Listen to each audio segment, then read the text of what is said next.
Please be seated.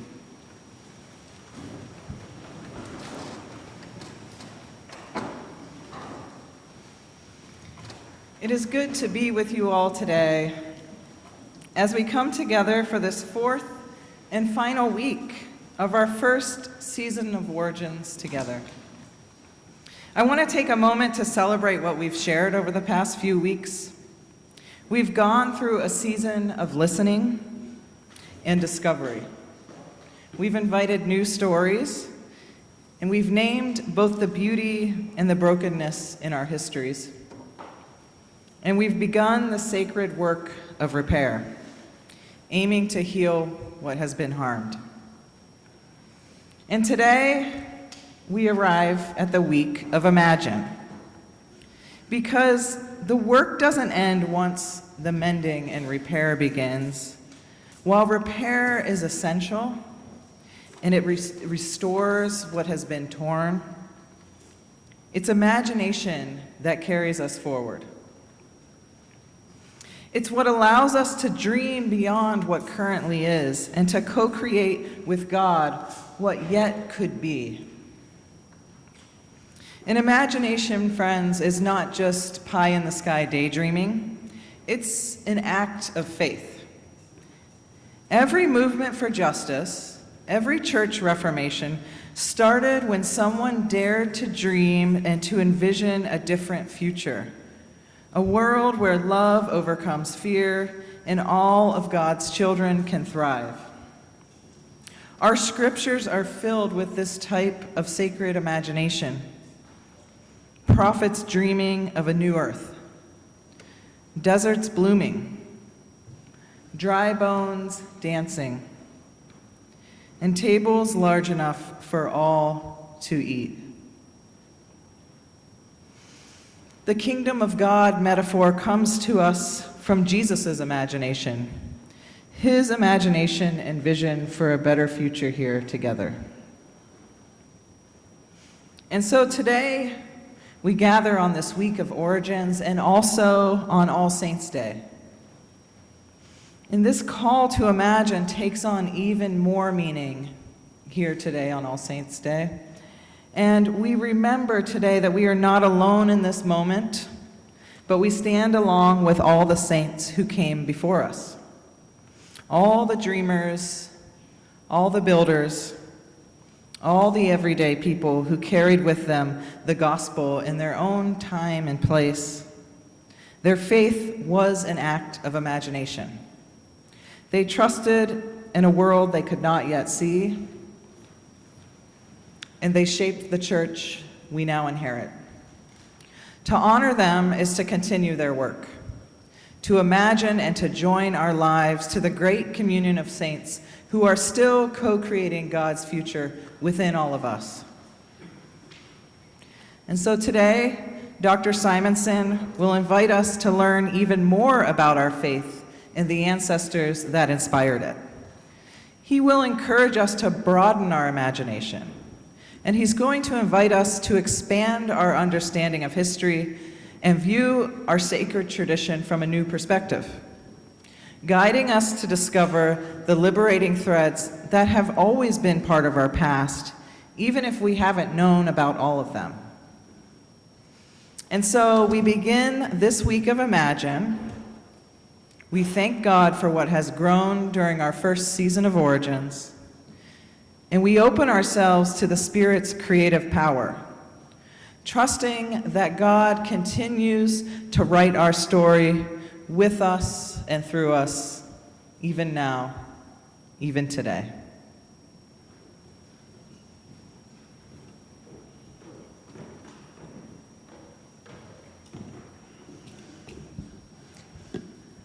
When I read the passage from the book of Daniel for today, I put myself in the shoes of the person in the ancient world whose life is dictated by empire. What do I see in the entity that looms over my every day, that forces my friends into exile when they don't submit to their whims, that takes the food off of my neighbor's table for its own gain? The people of ancient Israel lived in the shadows of many empires that operated just like this. Daniel recounts 4 fearsome beasts that symbolize the empires of his present and past. The first beast is described as such: Kadmataka Arya Wagapin di Nasharlach. This is the Aramaic. I don't even need to translate these Aramaic words. You know that this is a fearsome description of a beast, the likes of which you've never seen before. But of course I will. I'll translate the Aramaic. The text reads, "The first beast was that like a lion, but had eagle's wings." The text continues, "As I looked on, its wings were plucked off, and it was lifted off the ground and set on its feet like a man and given the mind of a man." This is the first of 4 fearsome beasts, each of which is more fearsome than the last, and each of which represents another empire that ruled over the people of the land. In Daniel's vision, the empires rise from the sea like monsters. They are massive and terrifying and consume everything in their paths. The first beast is Babylon, specifically King Nebuchadnezzar, its wings being plucked off, recalling Nebuchadnezzar's humility and restoration in Daniel chapter 4. In the end, the beast becomes a symbol for how empire dehumanizes, but how divine justice can restore that humanity in the end. Even though Daniel was terrified at the evils of these beasts, his dream extends far beyond them. Daniel dares to dream of another kingdom breaking through, one built not on domination, but instead built upon justice. The text reads, "As for these 4 great beasts, 4 kingdoms shall arise out of the earth, but the holy ones of the Most High shall receive the kingdom and possess the kingdom forever, forever, and ever." In my Hebrew Bible class at Boston University School of Theology, I teach my students that prophets are not necessarily called to foretell events as we might think they are all the time. Instead, prophets communicate God's will to the people, serving as an intermediary between the divine realm, where God is, and the human realm, where we, the humankind, are. A loudspeaker, if you will, communicating God's words to the people that need to hear them.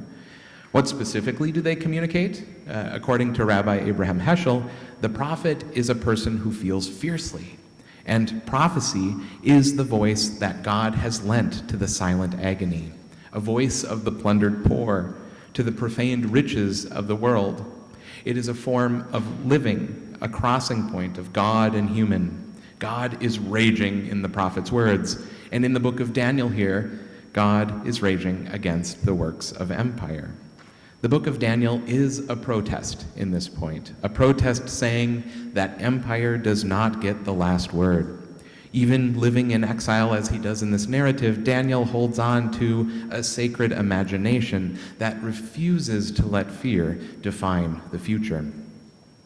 We find echoes of resistance in the shadow of empire in all sorts of literature during this time, including literature that didn't make it into the Bible, not even by a long shot. Today, one of our readings was from what we might call an obscure poem from the ancient world. I'm thrilled that it was one of our readings, and I can almost guarantee you that this is the first time a text like this has been read in a worship setting in our modern world. This is from Papyrus Amr 63. It's a very unique text because it's in the Aramaic language, but that Aramaic appears in Demotic Egyptian script. Think of it as hieroglyphs, but written in cursive. Very difficult to read, but once you overcome the challenges of reading the text itself, what emerges is a rich tapestry representing a diverse theological landscape of many communities in transition during the 7th century before the Common Era. This is the time of the Neo-Assyrian Empire, when the Assyrians were encouraging a program of what we call Assyrianization of its new subjects. Think of it as a sort of forced assimilation across its empire. This was a tactic used after a population was exiled. Communities and even sometimes families were broken apart, resettled in new foreign lands to them, lands they'd never heard of prior, and encouraged to assimilate into the dominant culture of empire. The poem that we read today speaks about recognizing and welcoming the other in a cruel world. A section of the papyrus carefully describes how residents of Palmyra, located in modern-day Syria, welcomed Samaritan refugees from the west. This passage describes a people broken by Neo-Assyrian invasion and conquest, arriving in a new land, a place foreign from their own homes, and their warm reception by other refugees, the inhabitants of Palmyra. In this poem, a broken young man arrives in a village meeting strangers who ask him where he's from. He tells them, "I come from Judah. My brothers have been brought from Samaria, and now a man is bringing my sister from Jerusalem." And instead of rejection, they welcome him. "Come in, young man. We will give you shelter. Take a cob measure of wheat. On your shoulder, boy, we will know your people as a banner. On your table there will be put bowls, and from every pitcher wine will be gulped down, and from every vessel there will be plentiful measure." In a world fractured by an empire bent on assimilation and homogenizing the population, this selection of a poem in Papyrus Amherst 63 dares to imagine belonging. It is a small scene of hospitality and abundance in that shadow of empire. It's a picture of community formed not by power, but by care. It recognizes adversity and works toward mitigating suffering. The people in this poem are the very people who were forced out of Judah and Israel, the same peoples whose traditions make up the text of the Hebrew Bible or the Old Testament. These are our ancestors, the ones who were forcibly migrated by empire, while those who lived in Judah continued to preserve their traditions in what will eventually become that Old Testament text. They were brought into exile under Assyrian hegemony, and they were meant to lose their identity slowly and over time and become Assyrians themselves. We know that the Neo-Assyrian Empire was not entirely successful because we are reading this poem today, nearly 2,500 years later. We also know that the empire was not entirely successful because we're reading the Hebrew Bible text today, all these years later. Our ancestors persevered. Daniel dreams of fearsome and terrifying beasts undone by God's justice. The poet of Papyrus Amherst 63 dreams of a shared table where refugees from many backgrounds become family. Both visions rise from seeds planted in the same soil of hope. Even in the ruins of empire, God is still planting the seeds of a different kind of kingdom. As we imagine the present and future of our lives and our world, may we remember our ancestors who also imagined. They looked at the terrifying empires of their worlds and penned works of resistance at great risk to their lives. Daniel imagined how God's justice transformed those four fearsome beasts and brought about a better life. May we also remember the ancestors that were cut off from their homes and the traditions that were remembered in the biblical text. These are the broken people arriving in Palmyra, finding hospitality amongst strangers. Even in the shadow of empire, these ancestors imagined a family made of refugees, food and water on the table, and warmth by the hearth. And maybe that is part of our calling too, to keep dreaming even when the world looks beastly, trusting that somewhere beneath it all, God's justice is manifest in a new kingdom and is already taking root.